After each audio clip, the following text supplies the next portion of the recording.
the Salesforce ecosystem and beyond. For today's episode, we are exploring what it means to be more freelancer, and I'm joined today by Bradley. So, shall we kick things off by introducing yourself to our audience, please? Yeah, that sounds great. If you don't mind, I'm going to kick things off just by saying congratulations, Tom Bassett, Salesforce Thank you. MVP. Very cool. So I know that's a huge accolade. I know it feels good to be recognized. I think I commented on your post and I was like, I thought you already were an MVP.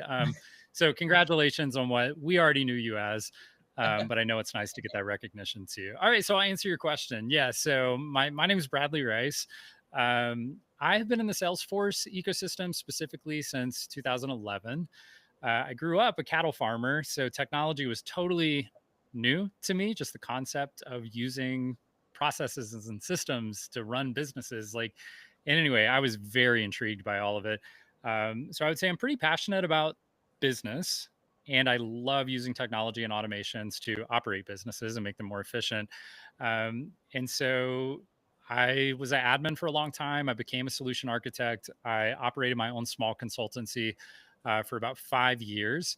And I founded this little company called Talent Stacker, where we help people land entry level jobs and ultimately to just advance their careers in the Salesforce ecosystem. So that's what I'm up to today, and that's my full time gig is helping people out in their Salesforce careers. Awesome. Well, that sounds great, and it's interesting your journey a little bit from kind of something that was very sounds like not very much technology was involved in the kind of farming side of things, and now uh, where it's gone to. So I think it's a testament ultimately that you can kind of sidestep into this ecosystem from, I guess, any type of background. So let's set the scene for our audience, right?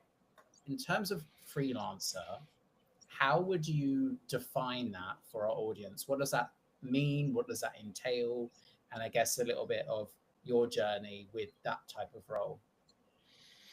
Yeah, I would say to keep it simple, I mean, it can mean a lot of things, but what I would say that a freelancer is I like to call it an independent consultant because you really need to think like a consultant and be a Mhm. consultant. And on top of that, you really need to be an end to end sort of operator. So you can't just, I mean, you can, but it's ideal if you've got a little bit of BA skill, you've got a little bit of admin skill, maybe even a little bit of dev skill. You need to have sort of a diversity of skill sets to be functional for a client from start to finish. Now, there are those gigs you can get where you just plug in and you just do some marketing cloud, or you just do some CPQ, or you just do some dev work. But in my opinion, if you want to always have projects on the table and you want to have those long-term projects especially, you're Mhm. typically going to need to be, you don't need to be an expert at anything, but I would say you need to be 70 to 80% qualified at a lot of things, enough that you can scaffold that knowledge and go, okay, I don't really know, but I know enough that I can learn or I can get in contact with the right person and I can figure it out. So you wear a lot of hats, and that's just the technical side. You also have to wear a little bit of a marketing hat and a sales hat, and Yeah. you have to close a deal, and you have to ask for Mhm. money, and you have to put yourself out there. So there's a lot that goes into it, but ultimately, I would say that's what a freelancer is. Like we're really people who have a diverse set of skills, and I wouldn't say that we're ultimately experts on any one topic, but we're really good at a lot of different things. And it's a fun place to be, but you're always learning, and I think that goes for anybody. For me, freelancing in my career, like sort of the impact it's had on my life has been, I worked full time until my daughter was almost born. So my daughter was on the way, and I was very frugal. I grew up frugal. I saved a lot of money. That was sort of my whole thing. My friends knew me as the guy who always had a way of like making money and then not spending any of it and just saving it all. And so I was always super frugal. So when my daughter was born, I had a solid amount of money in the bank, and I said, you know what? I'm gonna try to figure out a way to not work full time and see if I can devise a plan to work less than full time. And I didn't really think of it as freelancing at the time. I just thought of it as I'm just going to try to find an alternate path. And an alternate path meant some type of fractional work. right? I wasn't going to go apply for W-2 jobs and take a full-time job. I wanted to do less than that. And I knew I was going to make less money, and I was okay with that. And we can dig in on that, but long story short, it it was weird at first, and it ended up working out way better than expected within a year or two. I ended up making more money working as a freelancer part-time than I ever did at a W-2 full-time job. W-2 for the US audience. So just that full-time role. Yeah. And so to me, it had that impact. And even when I was working full time, I would do some freelance gigs on the side. So when I got my first like townhouse, um, I didn't have a lot of disposable income. So my first freelance gig was it paid for a microwave, right? And to me, that was a huge deal. But now looking back, it's like, it's just a microwave. But man, if you're in the spot where that microwave changes your lifestyle, like it's cool to be able to cook your food quickly as a young kid just trying to grind into a new career path and having a freelance client on the side. So I love it. It just opens up lifestyle options, in my opinion. Yeah. Okay. Awesome. Well, I think we're kind of in an era where there's more people exploring this path themselves and understanding, I guess, how it works for them and their other responsibilities. And I certainly resonate with that kind of a little bit of everything type message there, because I think any admin, consultant, developer, marketer, or whatever role you are in the ecosystem, I think having that business analysis skill set is like super important, because without it, Yeah. you're not going to ask the right questions. And I guess maybe this kind of is a really great segue into the next question, but you kind of need a little bit of a PM skill set as well, I guess, in terms Yep. of like projects in inverted commas now, like what other people do you typically work with, or is it usually the case, as you kind of described, that you are wearing Yeah. the BA, the admin, the developer, the PM hat all at once? Like, how does that typically work? Yeah, I would say it depends on your style. For me, my style was sort of a freelancing managed services style. So I Right. liked long term projects that might only be 5 hours a week, 20 hours a month. So some people, they want the money up front. They like, I want the 100-hour project right now. And for me, I would rather, and I always wanted stability and like structure. So I'd rather have 5 hours a week for the next year than, getting 200 hours up front. And so I'd rather space it out and be a managed services type person. And if you're going to go that route, that's when you're definitely, in my opinion, going to wear every hat, because you're the go-to. Like, you are the person on retainer that company says, we've got a Salesforce problem, who's our expert. You don't necessarily need to be able to do everything, but you got to be the go-to. You're their point of contact where they go, we've got a problem, can you help?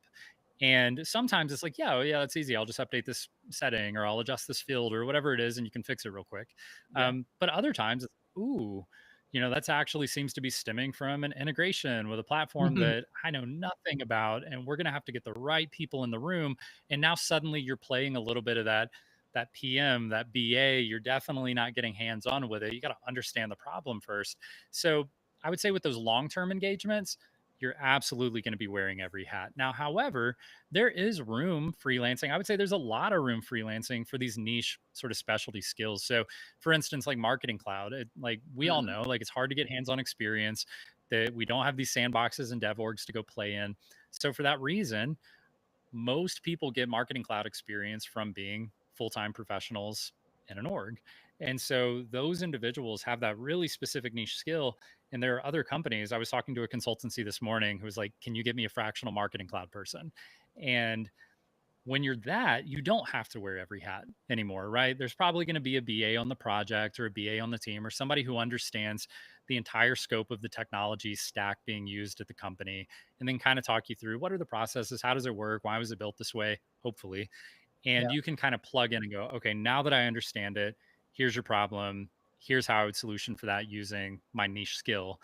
Does that match up with what you guys are seeing? Great. I'll get that implemented. And you can just plug and play like that. But typically, you're not going to get those long term projects. That's going to be more of, hey, we need somebody marketing cloud for 50 hours. And Mhm. then you're always on the hunt for that next client. And I didn't love, and from my experience, most people don't love having to put that marketing and sales hat back on, and now go find the next project. You'd rather get long-term projects and not have to do the marketing and sales element, because at the end of the day, we just want to do the Salesforce work. Yeah. Yeah, definitely. Definitely kind of hands on keyboard than like hands on the Yeah. phone or like negotiating with something. I can Right, certainly right. certainly relate to that.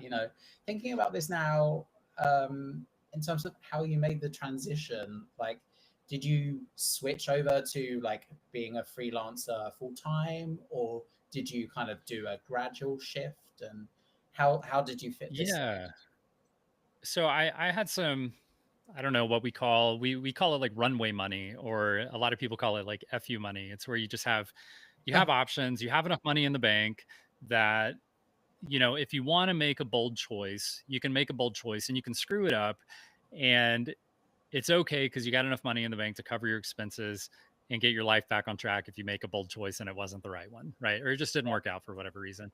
So for me, I had the funds in the bank, and I'd kept my personal expenses pretty low, to the point where I was making. I'm really transparent with money, so I was making full time consulting like $110,000 US, and my expenses, my overheads for my life were probably about $50 to $60,000 US. So I had a lot of wiggle room, and I was able to save a lot of money each year. And so what I did is I started searching. I was like, I don't want to work. My whole thing at the time was I don't want to work full time. So what I did is I actually started looking for full time Salesforce jobs in my area, and I would apply for them. And as soon as they called me, I would say, hey, I just want to be transparent. I'm actually not looking for a full time role. I'm looking to plug in for about 20 hours a week, but I can get everything in that job description. I'm confident that I can get it done in 20 hours a week, and I'll charge you less than what you're willing to pay. You'll get everything done that you're looking to get done. And this is going to be a win for you and a win for me. We're going to have to work out the details, but this will work. I did that with 3 companies. One of them actually, they didn't laugh at me, but it felt like they were laughing at me, kind of thing, just the way they communicated. Like, oh, so you want to do this? That's really neat. Okay. Yeah. Let's see if we can make that work. And then, just kind of like have a good one. The second one I don't quite recall, but I remember it was 3 companies I reached out to and I interviewed with. And the third one, they didn't say yes. They were definitely skeptical, but they said, why don't you come into the office? We'd like to talk more about it. And I was like, perfect. That's Right. all I need. If I can hook you enough that you'll have a conversation with me, we can do this. Right.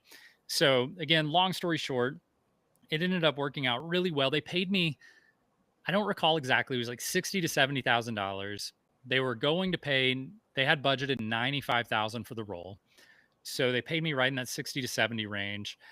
And that, I mean, as we just discussed, that covered all of my personal expenses. I wasn't able to save for retirement anymore, or anything like that, but I had my bills covered working from 8 to 12 each day. And so I got good at the job, right? Like I worked there for a few months and I got good at it. And suddenly I didn't even need 20 hours a week to do that job. It was you would call it like the cozy in house admin position. It was just a great position. I would bike over there and meet them in the office when they needed me to. We just had a real good vibe. And I realized, I was like, man, you know what? I think I could add another client, not much, but I could add something.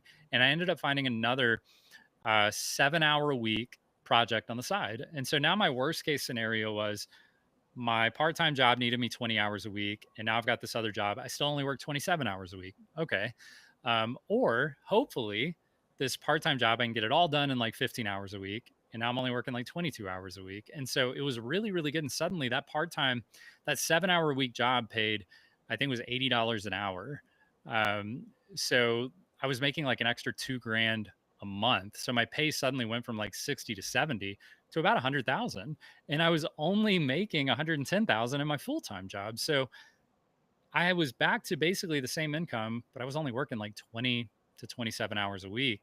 And I felt like I had unlocked like a superpower. And they were both long Mm. term clients. I had both of those clients for over 4 years. And I added more, and I would do side projects and this and that over time. But that's really how I got into it. And so if you're sort of uncomfortable, like quitting cold turkey and just being like, I quit my job and I'm going to figure this other thing out, just start with like a side client, or start by trying to hunt down a part-time job and using that as your foundation to kick things off. Like when I coach freelancers, I typically tell them like, try to get one of those little side projects. It's like 10 hours a week if you can find it. And then when you get that second call, that's like, yeah, we'd like to do 10 hours a week also. And suddenly you're at 20 hours a week and you can see the writings on the wall. And with one Mhm. more, you could be at 30 hours a week and probably making more than you ever made in your full-time job. At that point where you're getting the call for that second managed services contract, for that long-term contract, it's probably about time to think about saying yes, hanging up the full-time job, and seeing if you can't land another client or two. And then you're off to the races and your full-time gig is freelancing. Yeah, awesome. Well, I love that. I'm really interested in your story there. So, thinking now about that story, you've obviously learned a lot of different things along the way. If there's somebody listening to this and they're feeling inspired, what tips, advice would you give to that person who was potentially looking to start out in this type of role? And I know we've already touched on some already, but is there anything more you would add? There is, yeah. I would say that the one thing I would suggest is that if you're in a Salesforce job right now and you're thinking, I might want to freelance, I'd freelance today, or I might want to freelance in the future, maybe not today. I would say you are in a great position, especially if you're in a consulting role right now. You are connecting with so many companies, you're connecting with so many people. Like think about you probably have like 3 clients at a time, even at like a slow pace, right? You might have more. At those 3 clients, you probably know 3 to 5 people at each one of those clients. So if you have 3 clients and there's 5 people at each client, you know 15 people on the client side right now. And you're not going to go poach those clients or try to steal them, like be ethical. But what you can do is go ahead and get on LinkedIn and reach out to all 15 of those people and just send a soft message and say, hey, we're working on this project together. I'm really enjoying working with you. I just wanted to basically extend myself and say, hey, let's connect. And I'm happy to be a resource to you if you ever need anything. Just wanted to connect with you outside of the project personally. It's great working with you. And you leave it at that. You don't say anything else.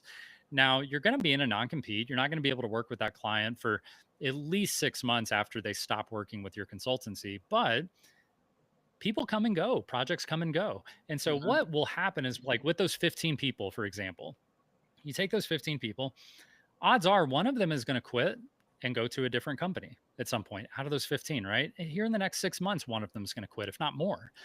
And odds are they're going to get a job at another company that uses Salesforce because that's why they're on the Salesforce project team, because they have that skill and it makes them interesting to companies that use Salesforce.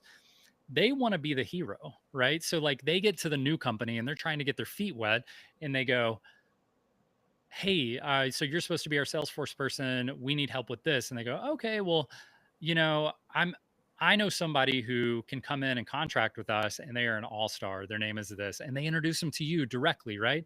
And now you've got a client on the hook. You've got a warm invitation referral internally. That's 15 people you could be doing that with, Mhm. right? And you don't have to be weird about it, right? Like they can just message you. You've already opened the door. So they're comfortable saying, let me just reply to that message on LinkedIn that they sent me 6 months ago, and I'll just see if they're interested. On the other hand, the entire client could stop working with your consultancy, and 6 months goes by fast. And suddenly, you've got 2 or 3 clients you've worked with in the past. They don't work with your consultancy anymore. There's no project in the pipeline. Now you can freely reach out to them and be like, hey, we worked together in the past. I just wanted to let you know I've got some availability if you're interested, and leave it at that. Right. And so that can be a really nice way to be like, well, I'm in a job today, so I'm not a freelancer. You can absolutely prep your freelance career, warm those leads, get those clients kind of nurtured up a little bit and get them introduced to Mhm. you as a person, not to you as a consultant at your firm, and get them Yeah. introduced to you as a person. And now you can work with them, directly. There's a lot of different ways to do that. I always tell people never put in a 2 weeks notice unless it's a toxic situation.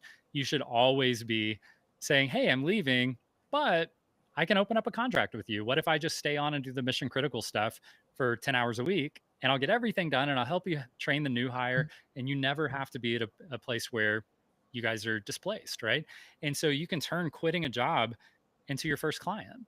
And so there's a lot of different ways. I mean, I would just say for people who think that there's not an abundance of way to like find clients or get started, there's an abundance of ways. It's about sort of getting tuned into those and starting to pull the levers. Yeah, awesome. Well, I think that's great, and certainly like leans on the testament of like the power of a strong network.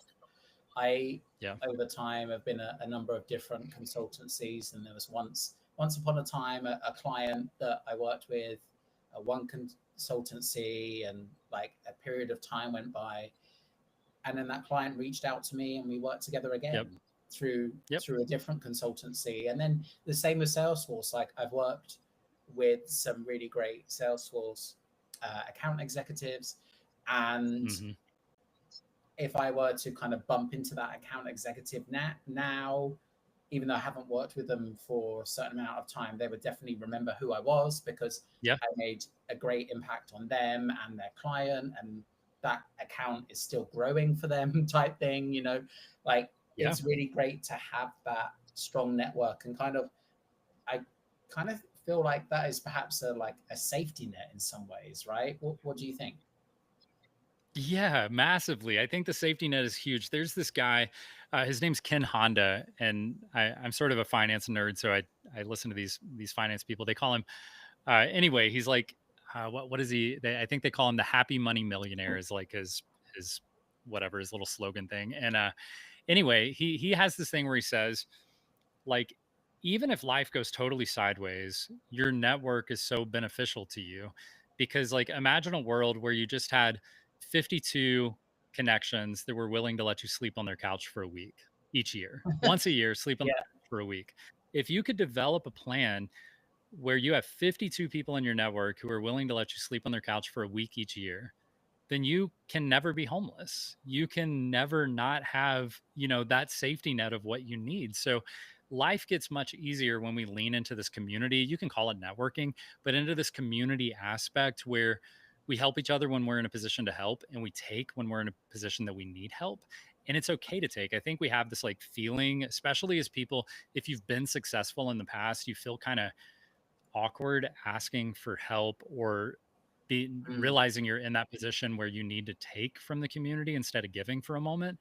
And that's totally fine to take, and then just give when you're in an abundance, though. Like most of your life you'll probably be in abundance, and use that opportunity to give and give and give.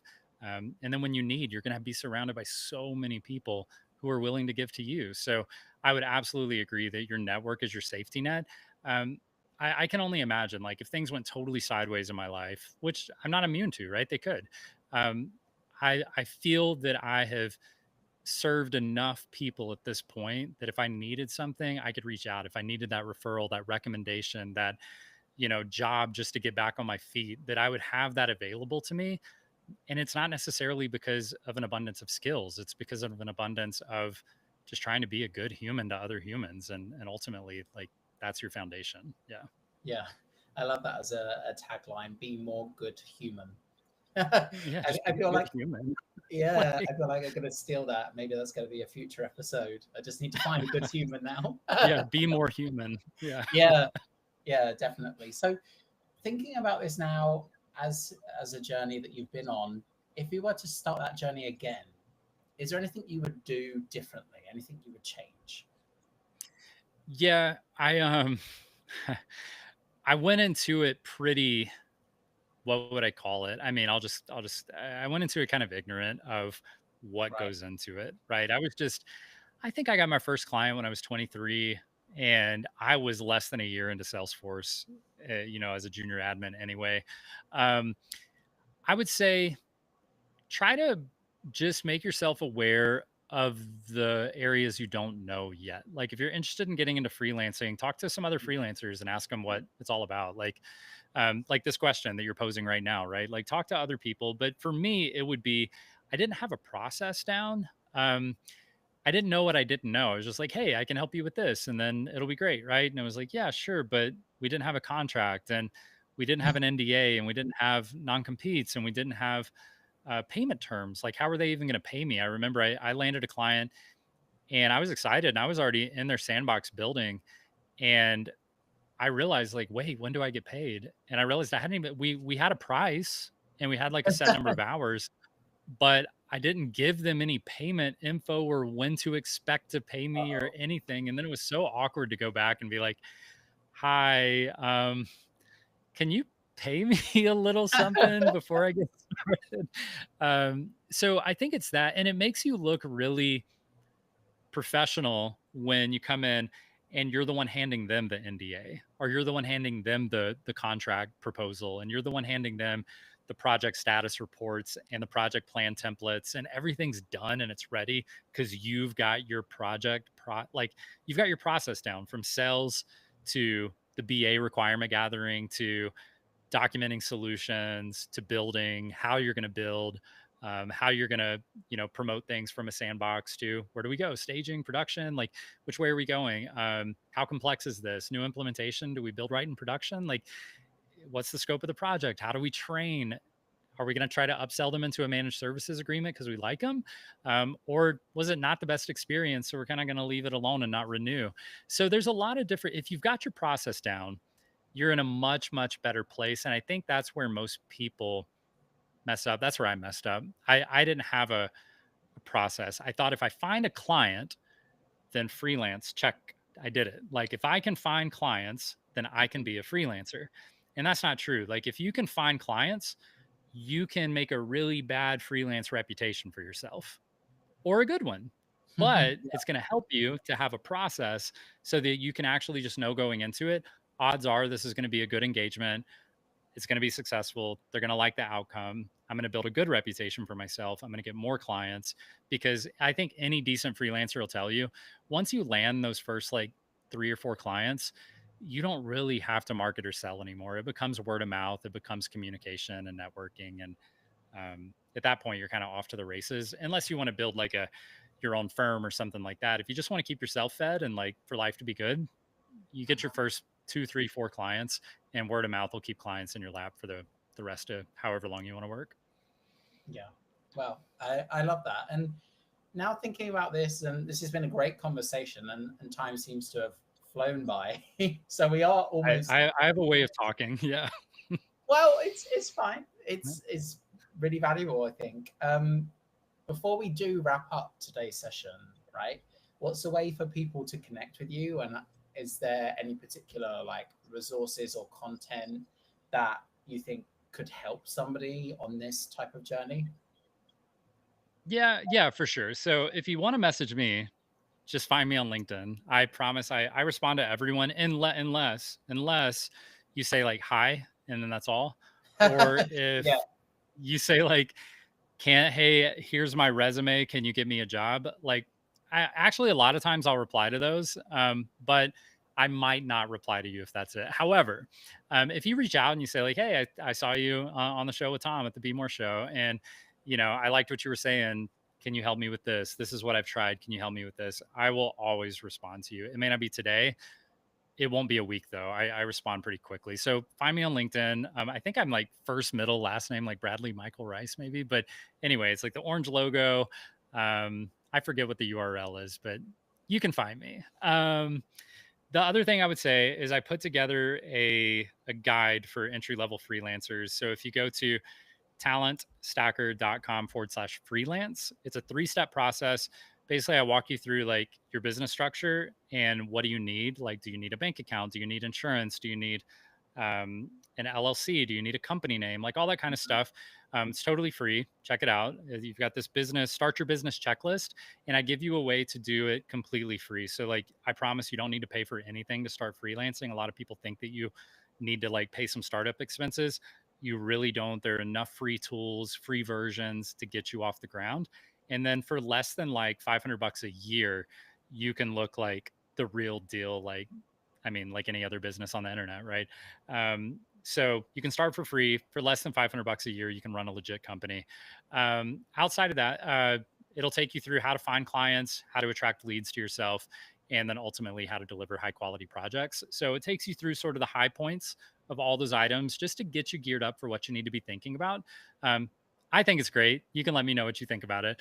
But yeah, check that out. The other thing I would recommend is for anyone, this is for anyone, on the hat, trailblazermentorship.com. If you're looking for a mentor, thanks to sponsors, we are able to provide free mentorship one-on-one, so you can find a mentor. So if you're an aspiring freelancer, we can get you connected with a freelancer. If you're an aspiring entry-level professional, we can get you connected with somebody who knows a thing or two about careers. But even if you're an experienced Salesforce professional and you just kind of feel stuck or you're not sure what your next step is and you're looking for some guidance on how to move forward, there are absolutely people mentors on there that are very generous with their time, and they volunteer that time, and we appreciate them. So yeah, check that stuff out. I promise you can find value. Just kind of put yourself out there, try a few things, and there's good stuff all around. DM me if you've got a question and you feel like I didn't answer it, then shoot me a DM. I'm happy to talk to you. Yeah, awesome. Well, thanks for that. And I'm just going to add an additional resource of my own in the UK. There's a community group that's kind of adjacent to the Salesforce kind of ecosystem, and it's for contractors and consultants. And they have meetups. I think it's via meetup.com. And there's certainly, I guess, different local variations in advice on like setting up a business and things like that. So definitely, I guess, tap into resources like that if you have them in your area as well. So I think it's been really, really great session. We got some great feedback in the comments as well. So thanks again for your time, and hopefully we'll inspire a couple more people to be more freelancer. So thanks. I appreciate it, Tom.